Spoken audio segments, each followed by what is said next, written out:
breathing.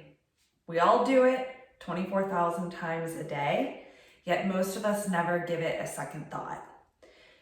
You've probably heard somebody tell you at least once, just breathe. And while that sounds like awesome advice, if you are breathing incorrectly, that could actually be terrible advice. Not to mention, if you're telling somebody to calm down and just breathe, that's usually the worst thing that you can do to, in fact, get them to calm down. So I advise against that for multiple reasons.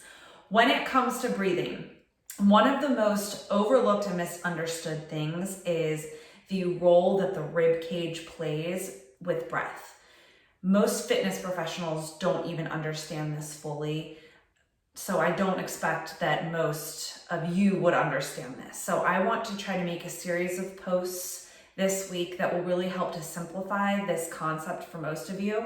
You don't need to know everything there is to know about the diaphragm and the pelvic floor and the connection to the, lungs and the scalenes and all the breathing accessories. Let's just make it really simple. And one of the places that I want to start is with your inhale and exhale and the position of your ribs. If you come to my classes or if you've worked with me for any amount of time, you know that I love to use the cue ribs down, but that's only half of the equation.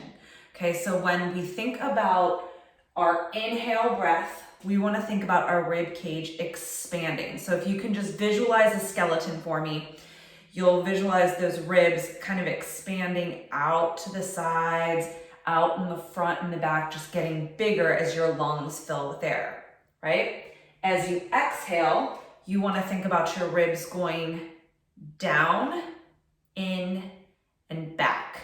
Okay, so everything kind of coming back together. That rib cage is closing as you exhale the air out of your lungs. Here's the problem. Most of us have no problem inhaling.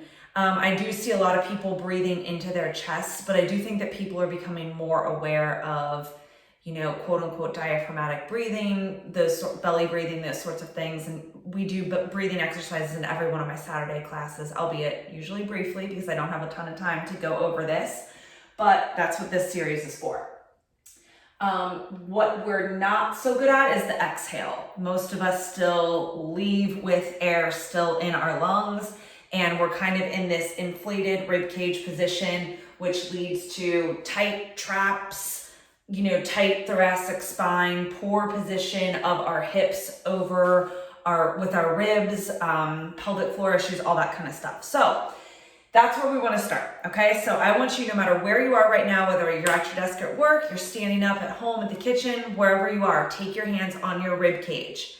As you inhale, I want you to expand into all of your fingers, holding that breath there, and then exhale. Bringing your ribs together, down, and in. Give that a try, and I'll see you later this week with more breathing exercises for you guys to try.